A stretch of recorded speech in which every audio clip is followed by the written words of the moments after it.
Joining me now to discuss Democratic Congressman Jared Moskowitz of Florida, who sits on the Oversight Committee as well as the Foreign Affairs Committee. Congressman, thanks for taking the time this afternoon. Thanks for having me. As you see this case continue, drag out, the plea deal fell apart, you have a special counsel now appointed, and now you have an attempt to resurrect at least part of this plea deal. Do you see fundamental mismanagement of this case by prosecutors? No, I mean, there's no evidence of fundamental mismanagement. First of all, David Weiss, a Trump-appointed prosecutor, someone who got every single solitary vote of a Republican Senate and Democratic Senate. He was a unanimous decision to become a U.S. attorney. And so, you know, the fact that Merrick Garland is elevating him to be the special counsel, by the way, is something that people have been asking for a year. And by people, I mean 93 House Republicans, including members of the Freedom Caucus, and over 30 senators, including people like Chuck Grassley and Ted Cruz and Josh Hawley and Marco Rubio. They've been asking for this to happen. And so, look, if Hunter has done something beyond the tax issue and beyond the gun issue that deserves to be investigated, then that should happen. No one is above the law. That's why you're not hearing Democrats say that, you know, this is the weaponization of the Justice Department. No, we're being consistent.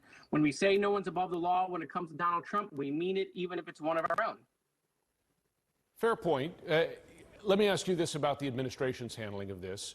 Has the Biden administration, has the president himself been forthcoming enough with his involvement in this with Hunter Biden, with phone calls? You're aware of the allegations from the Republican side, some of which there's no proof, but has the administration been as forthcoming as it needed to be and as quickly as it needed to be? Well, look, you know, my colleagues on the other side of the aisle are grasping at straws. So when the president was asked, did you ever speak to Hunter about this? And he said no. What he meant was he never spoke to him about business, right? The Republicans came back and like, oh, no, they spoke. You know, they had a phone call and someone else was in the room.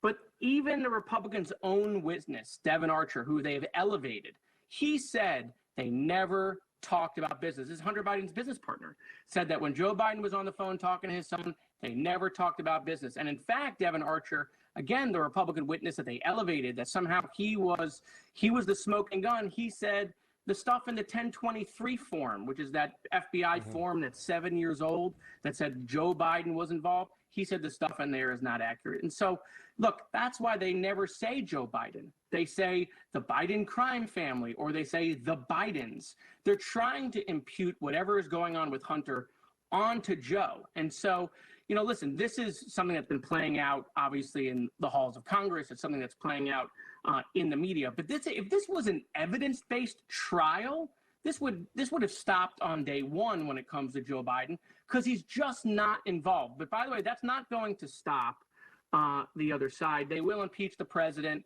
They will impeach him over this issue. They will do it at the time of when the Donald Trump trials are going on, to try to have this dual trial thing going on. And they're honest about it. I mean, this is just like when they said they were doing Benghazi to hurt Hillary Clinton's poll numbers. This is the same thing they're doing here with Joe Biden.